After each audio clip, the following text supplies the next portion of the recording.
saya Sawalul Jawahir, Prodi PAI kelas C angkatan 2021. Di sini saya akan melanjutkan materi isu-isu kontemporer pendidikan Islam, yaitu tentang problematika pendidikan Islam di pesantren.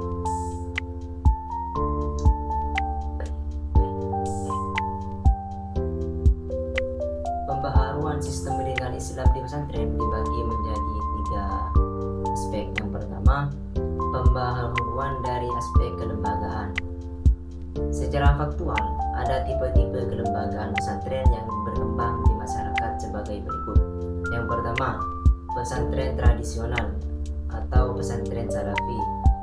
Pesantren model ini semata-mata mengajarkan kitab-kitab klasik melalui model halakoh, sorogan, metona, bandongan dengan menggunakan bahasa Arab di masjid atau surau.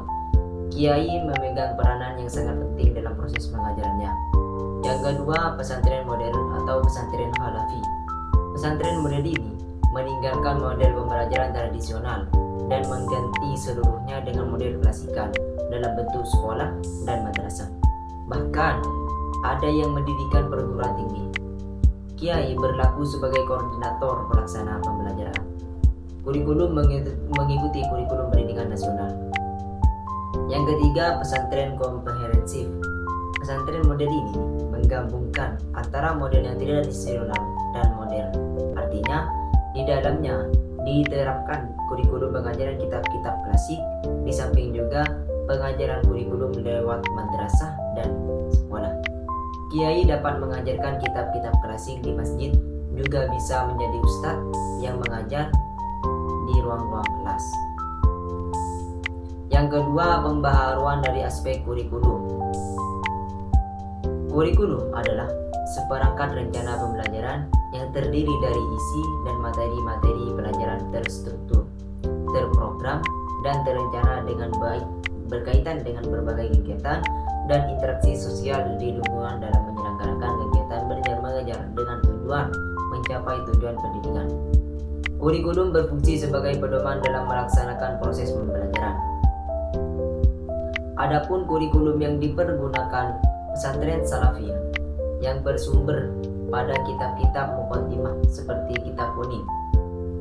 Kitab kuning tersebut dipakai kebanyakan kitab-kitab yang bermadzhab Syafi'i seperti tauhid, tajwid, akhlak tasawuf, bahasa Arab, nahwu, saraf, fikih, usul, tafsir, ulumul hadis, dan ulumul Quran.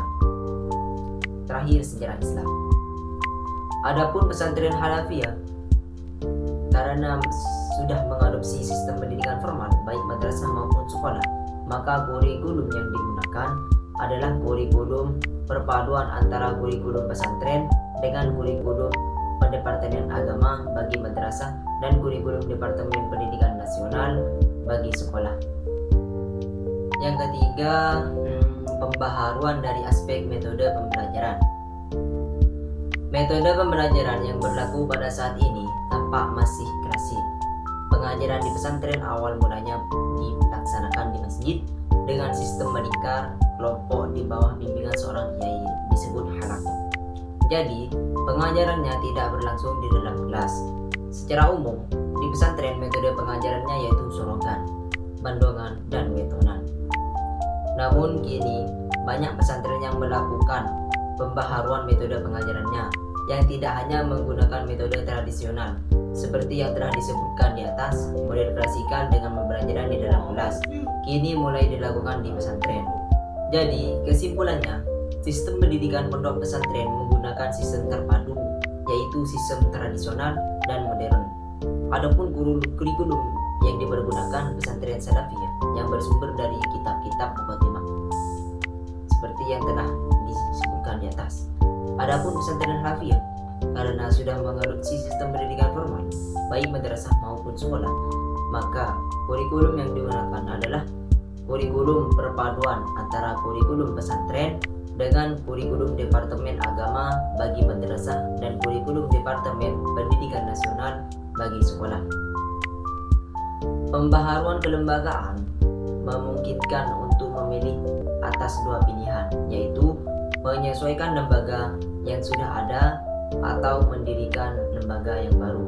Mungkin hanya ini yang bisa saya sampaikan, kurang lebihnya mohon maaf. Wassalamualaikum warahmatullahi wabarakatuh.